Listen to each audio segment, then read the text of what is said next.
Wouldn't it be a problem if I divorce you? You already know the outcome, right? I ended up in this situation because I married you, didn't I? Why do you think I would be troubled if we got divorced? If anyone should be troubled, it's you. Open your eyes to reality. It's been 1 year since I got married to my husband.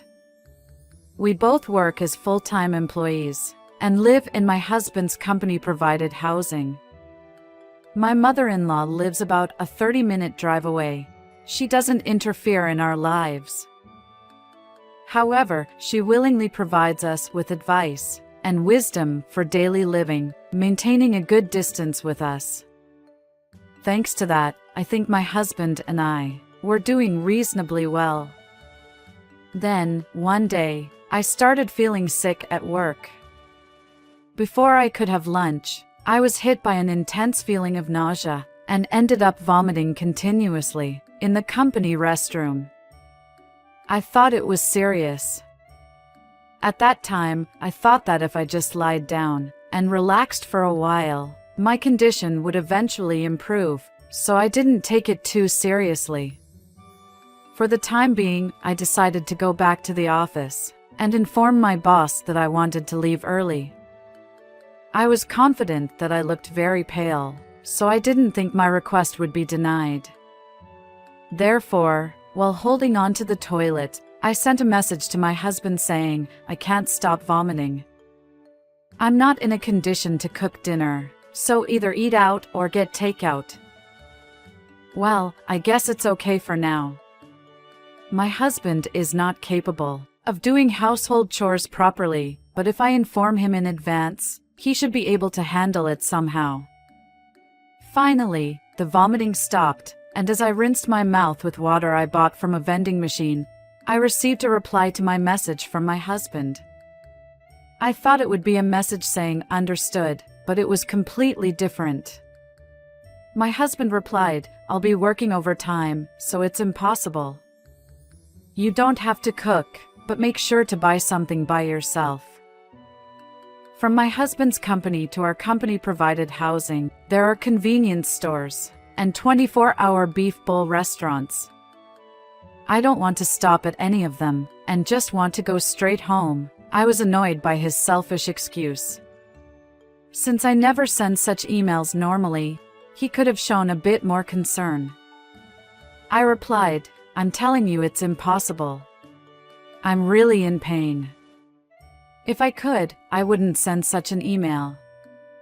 Please, just let me rest." But there was no response to this.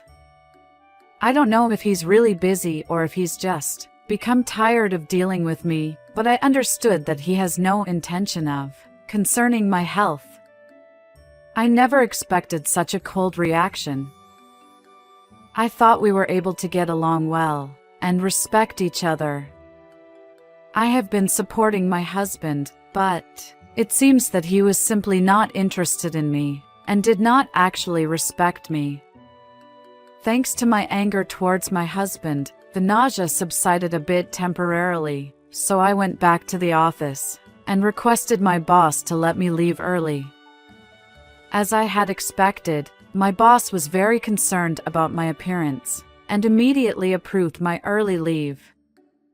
On the way home, the feeling of nausea got strong again, and I felt a slight feverish sensation in my body, but I stopped by a bento shop near our company-provided housing and ordered a bento for my husband. I requested it to be ready around 6 p.m. and somehow managed to crawl my way back home, where I became a resident of the restroom for a while.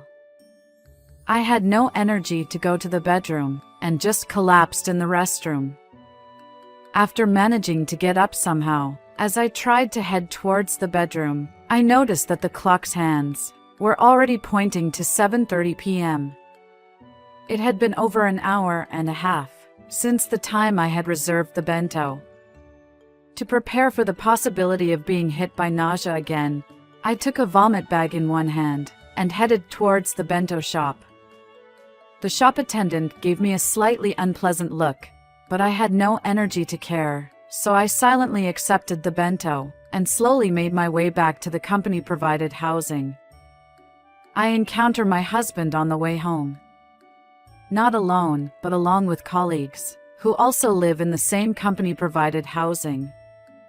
If he could come home at this time, he could have bought and eaten something. If I were feeling well, I would have shouted at him, but I have no energy or time for that. One of his colleagues says, dinner tonight is a mess," in a mocking tone. I got angry, but I don't have the strength to deal with them. I feel like I might vomit if I open my mouth. But these men who can't care about my circumstances or my appearance mutter things like, "She's so unfriendly," and leave saying their goodbyes to my husband. It's difficult enough dealing with people who lack even a trace of observational skills. It's hard to see their expressions at night, and my colleagues who don't know my usual state of being can't be helped, but even my husband, who should know me well, says heartless words like, "At least greet them properly. You're ruining my reputation. Is that my meal? Hand it over," and snatches the bento from my hands. As I glare at him intensely and say, "You read the message, didn't you? Are you an idiot?" He purses his lips, leaves me behind, and goes back to the company-provided housing ahead of me. Later on, I was feeling down as I prepare to face my husband, who can't show concern for his own wife. Dragging my feet, I head towards the company-provided housing. Arriving home, I reach my limit and head straight to the bathroom, vomiting once again. At this point, I had a feeling that it wasn't just a simple illness. The pain is so intense that tears and nasal mucus flow. In the distance, I think I hear my husband yelling, "Hey! How long are you going to stay in the bathroom? Open the door! I can't use the bathroom. If you're sulking, do it in bed. Hey! Are you even listening?" But at that moment, I don't have the energy to deal with him. I don't even remember when I locked the bathroom door. I don't think I had the time for that, but I really didn't want to see my husband face. To ask for help, I would need to unlock the door, but I can't even stand up anymore, so I close my eyes, surrendering everything. The next time I managed to lift my eyelids was when I heard the sound of knocking on the bathroom door, and my mother-in-law's voice reached my ears. "Are you okay, dear? Hang in." Unlike my husband's yelling voice, my mother-in-law's voice shows her concern for me. Encouraged, I somehow managed to cling to the door and unlock to open it. "See, it's open." "You are just sulking," echoed my husband's careless words. But soon, a pleasant sound reached my ears. My mother-in-law had slapped my husband. She said, "Are you blind? You idiotic son! It was obvious she had collapsed. Call an ambulance quickly." She scolded him, but my husband, in a sulky manner, said, "You are just sleeping, right? Move her aside. I'll drag her out into the hallway." He said it heartlessly. But as he continued to groan, he rolled onto the floor. Seeing him clutching his groin, I realized he had been kicked by my mother-in-law. "You useless!" Having witnessed all of that, I let go of consciousness once again. When I woke up next, I was in a hospital bed, and my mother-in-law was peering into my face with her worried face. As soon as she noticed I had woken up, she broke into a smile and tightly grasped my hand, saying, "I'm so relieved. I was worried about you." According to what my mother-in-law told me, my husband, unable to use the bathroom due to me being inside, had gone to his parents' house. He probably intended to complain to my mother-in-law about me, because it would have been faster just to rent a restroom at a convenience store. But hearing my husband's story, my mother-in-law said, "You received a message about her feeling unwell, right? She wouldn't normally complain like that. We'll be going back right now. If necessary, I'll even break down the door to help her." She smacked my husband's rear and accompanied him all the way to our apartment.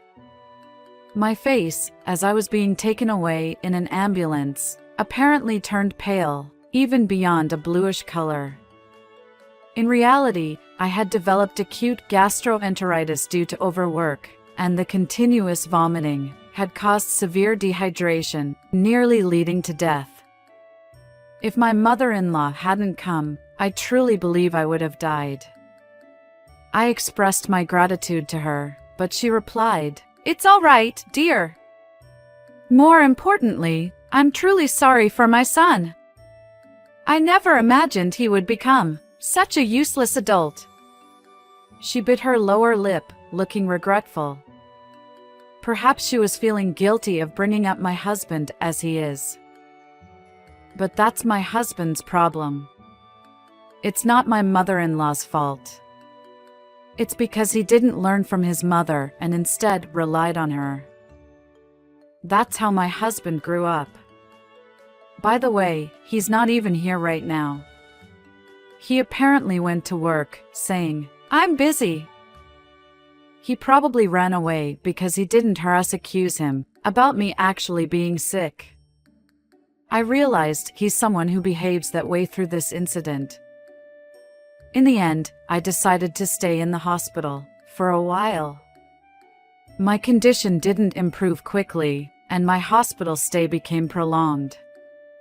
Since my mother-in-law has her own life to live, I can't keep relying on her forever. When I felt good enough, I got a permission to go out and returned home to get a change of clothes. My home was in a terrible state. Garbage had been piling up, and the room was filled with an unpleasant odor, with flies freely buzzing around. It's astonishing that anyone could live in such conditions. Now, since I haven't fully recovered, I don't have the motivation to clean up and leave it as it is before returning to the hospital. The thought of having to clean up when I'm discharged made me feel down.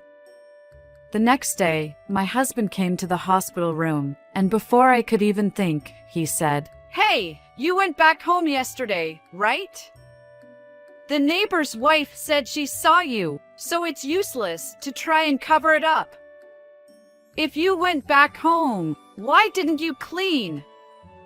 You're slacking off on your own work. Are you mocking me, using your illness? If you don't change your attitude, I have my own thoughts, too." He said such idiotic things, while throwing divorce papers at me. His words were so ridiculous that I was lost in words, and he seemed proud, saying, "You'd be in trouble if I divorced you, wouldn't you?" There's no reason for me to be in trouble. I work too, and if I no longer have to take care of a husband who can't do anything, life will become easier. Since he doesn't help me, even when I'm going through a difficult time, there's nothing good about being together. I feel sorry for my mother-in-law, but I don't feel anything towards my husband himself. Without hesitation, I accepted the divorce papers and told him, "I'll make sure to prepare it before your next visit. So for now, just go home. You're bothering me." I sent my husband away. He seemed to have expected me to cry and apologize, but with wide eyes, he said in confusion, "Hey, what's going on?" But I didn't care at all. I had brought my personal seal to the hospital room, so I stamped the divorce papers within that same day, and all I had to do was wait for my husband to come again. However, since it seemed like my husband only intended to threaten me, I worried if he would actually submit the papers properly. In fact, I feel it would be more certain if I submitted it myself after being discharged, rather than handing it over to him. But my worries turned out to be groundless. 3 days later, not only my husband but also my mother-in-law were in the hospital room, and my husband was being restrained by my mother-in-law, forced to bow his head to me. My mother-in-law said, "I'm truly sorry that my idiot son has caused nothing but trouble. I've had enough of it. I'm sorry this is such a small amount, but please use it as compensation for your new start." She handed me an envelope filled with money. Oh, I can't accept this. It's too heart-wrenching to let my husband off the hook after my mother-in-law saved my life. That's why we don't need a divorce, so there's no need to give me something like that. All I need is for you to show some remorse, and that's enough. I'm not seriously considering a divorce.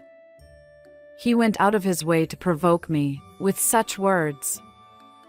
I have no intention of letting my mother-in-law pay money, nor do I have any intention of pretending the divorce conversation never happened. I work too, so I can manage my life without any problem. Please use this money for yourself. But can I ask you a favor instead? Could you submit this on my behalf? I just can't trust my husband. My mother-in-law nodded and said, I understand. I will take responsibility and submit it for you. My husband's expression changed dramatically, and he said, Wait a minute. Think it through. It's a divorce, a divorce. There are only downsides, right? Well, I admit I was a little in the wrong this time. I apologize. I'm really sorry. Please reconsider. He made an apology that clearly showed he really didn't mean. My mother-in-law got angry before me getting angry and said, What convenient things you saying? When your wife is suffering, you didn't even offer her help and push divorce papers onto her while she's hospitalized. A man who doesn't even realize how much of a despicable action he's taking has no right to maintain a marriage. Live alone by yourself. She shouted at him and slapped him back and forth with an envelope. Unable to bear it any longer, my husband fled from the hospital room, and my mother-in-law apologized to me again. I will take responsibility and submit this. But if you have any troubles, please don't hesitate to contact me. She gave me warm words.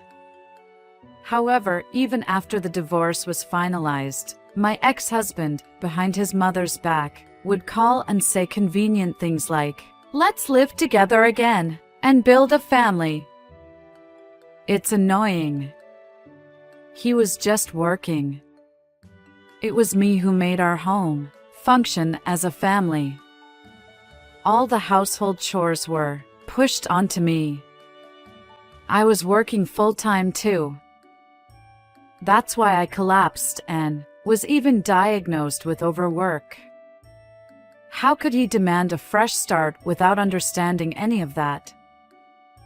Of course, I immediately informed my ex-mother-in-law about this phone call. After that, the harassing calls stopped completely. I can't help but respect my ex-mother-in-law. Thank you for watching until the end.